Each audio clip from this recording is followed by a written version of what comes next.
Today marks the one-year anniversary of the first No King's Day protests. It also is the 80th birthday of the man those protests are aimed at.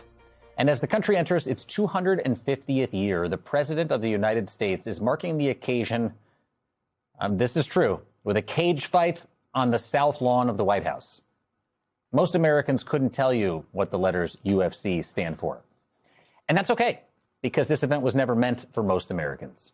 It is a gift to Donald Trump from Donald Trump. Only 16% of Americans called the UFC event an appropriate use of the White House, according to a Reuters Ipsos poll. But it was never about decorum. It's about power. It's about spectacle. It's about reminding everyone who is at the center of the show. The Trump administration paraded the fighters through the chamber of the Lincoln Memorial. The octagon in the middle of the South Lawn on the grounds of the People's House is lined with corporate ads. Crypto.com, Bud Light, Polymarket. American servicemen and women were told they could attend only if they passed the defense secretary's fitness test. This is power as performance, muscle, obscene wealth, and a president who needs you to watch for him. But strip it away, and what's left is a man who has to mark his territory on public institutions just to be sure we know who's in charge. Secure leaders don't need a cage on the lawn. They don't need their names bolted into public buildings either. Take the Kennedy Center. Trump's hand-picked board added his name to it. A federal judge ordered his name be taken down, ruling that Congress named the Kennedy Center, and only Congress can rename it. And on Saturday, the day before his birthday party, workers climbed the scaffolding and pried his name off of the marble. The UFC fight is billed as a gift to America. But underneath, it's just another Trump family transaction. Guess where it streams? On Paramount, a company controlled by a Trump ally whose controversial merger was approved by the Trump administration. Trump's trust bought stock in UFC's parent company back in March. His sons are selling coins stamped with Trump's face for as much as $12,000 apiece. That is Trump's vision of America. A spectacle with a price tag. Pay to play. Here's the real America. A year ago today, an estimated 5 million Americans filled the streets for the first No Kings protest. I was there, reporting in LA, first watching from a balcony high above downtown Los Angeles at the top of LA City Hall. I'll never forget seeing this. Moments later, I was down in the streets as law enforcement and tactical gear began to close in on protesters. By October, 7 million. By this spring, organizers say it was 8 million in more than 3,000 different towns. I've been with many of you guys at all of these. Again today, they're gathering, and they're singing. There's an event called Rise Up, Sing Out. It's a concert for the First Amendment, for the freedoms like this administration keeps trying to choke off: speech and press and assembly and the right to protest. 90 minutes on a New York stage, live streamed to hundreds of watch parties in churches and in bars and in living rooms, red states and blue states. The organizers laid out the choice. Authoritarians want fear, silence, and isolation. We choose joy. We choose community. We choose people power. The people power has a face and a name. This spring in Minneapolis, a city where federal agents had spent months terrorizing immigrant communities, 100,000 people marched. One of them was Miguel Hernandez. His parents came from Mexico. He owns 2 burrito shops called Lido's. And on that day, he volunteers as a marshal, helping to keep the march moving. When asked why he showed up, Hernandez put it this way. I'd love for more folks to say, in the face of authoritarianism, yeah, you might risk something, but at the end of the day, you'll be helping someone. Step out of your comfort level and push back on something that will ultimately get worse if we do not. Real America looks like a warehouse in South Boston, Virginia, where Annan flag makers have stitched the American flag by hand since 1847. Their flags flew at Lincoln's inauguration. They draped his casket. One went to the moon. On the factory floor, there's one rule: leave politics, money, and religion at the door. Marlisa Nunez, whose parents came from Mexico, says the flag means simply a better life. That is the flags that No Kings marchers now carry. an effort, they say, to reclaim it from those who would turn it into a weapon. Real America is Barbara Greene, 92 years old, drawing on muscle memory from the movements of the 1960s. She says, quote, "I wake up every morning with a feeling of dread, wondering what the president has done or said while I was sleeping. It's not normal. But if it is designed to make us shut up, it's not working." But not all of Real America is in the crowd today. Some are sitting this one out. For many Black Americans, and especially Black women who have carried movement after movement, that absence is a choice born of exhaustion.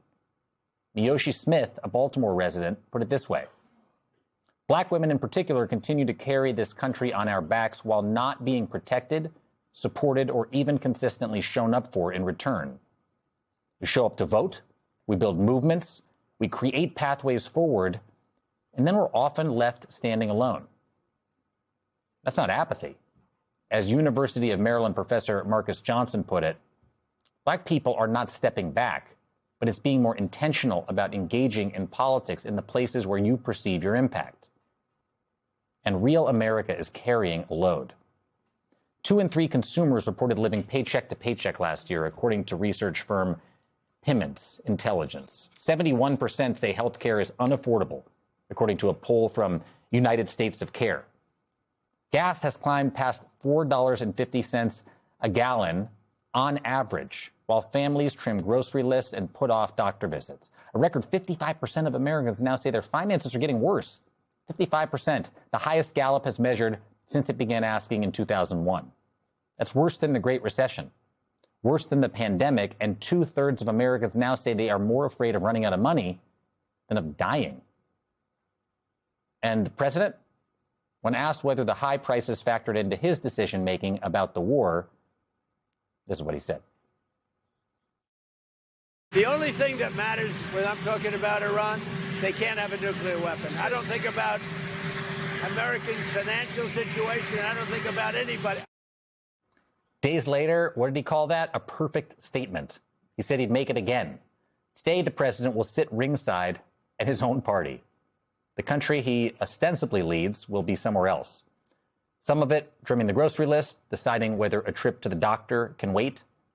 Some of it will be singing, despite its worries, in the streets, in living rooms, in churches. That's the Real America, all of it. It never asked for a king or his ballroom or his gladiator matches, and it was never going to be quiet. Joining me now, co-founder and co-executive director of the Indivisible Project, Leah Greenberg. It's good to see you. Thanks for being here. Great to be here. You're calling this a concert for the First Amendment. It's just down the street here on 43rd Street. Why did you choose this framing for this year's protest? Well, we're really proud as Indivisible and across the No Kings Coalition to partner with the Committee for the First Amendment, led by Jane Fonda, and a really extraordinary team of artists, activists, singers, and actors across the entertainment sector.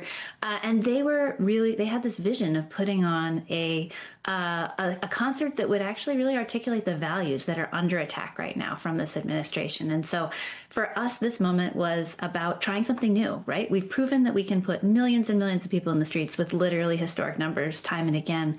We also want to take that energy and invest it in local community, invest it in community building, invest it in enjoying and having fun with each other, invested in building the kinds of structures and infrastructure that is necessary for the long haul for our activism.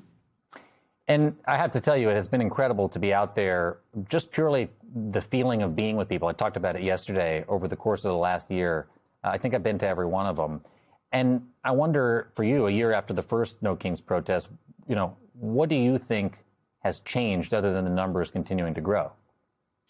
Well, I think so much has changed about the national environment, in part because of these as narrative interventions. Early last year, what we were seeing was so much of American society was folding in, obeying in anticipation of Donald Trump. They were collapsing to a would-be dictator. They were kind of assuming that he was going to consolidate power and they needed to go along to get along. We saw this with the law firms, with media institutions, with corporations and billionaires, and with a lot of Democratic politicians as well, not to mention Republicans. And what we've seen over the last year as millions and millions of people have come out and shown up in the streets is that we've punctured that aura of inevitability, the sense that Donald Trump is inevitable, that he is going to consolidate power, that he's going to rule over us unchallenged. And we've demonstrated that there's a powerful counterforce to him everywhere in the country, from the reddest areas to the bluest areas. What does it mean to you personally, this anniversary? Well, I'm proud. I'm proud to be part of a movement of millions of people. I think that we've seen some of the darkest and most horrifying actions in a long time from our government over the last year and a half, but we've also seen an incredible movement of people from Minneapolis to small towns across the country collectively saying, we're going to stand up, we're going to push back, we're going to fight for our neighbors, we're going to fight for our democracy. And so it's watching something really very evil rise up and be met with something very good. And that's what today is about for us. The sense that I get was a year ago today, there was a real despondency. And as Senator Padilla said to me earlier in our broadcast, people were reacting to things that they were seeing playing out almost in the moments before people took to the streets. A lot of these protests feel a lot more joyous despite the circumstances, as far as I've felt them on the streets. Do you feel the same way? Absolutely. And we've been trying to lean into that in this moment. And that's not because there is not enormous harm and enormous fear that is still rightfully out there, but it is because we recognize that one of the things that authoritarians try to do is they try to grind you down. They try to make you feel hopeless. They try to make you feel like you don't have any power. And one of the ways that we fight back against that is not by feeding their bait, feeding their incitements of outrage, but by leaning into community together.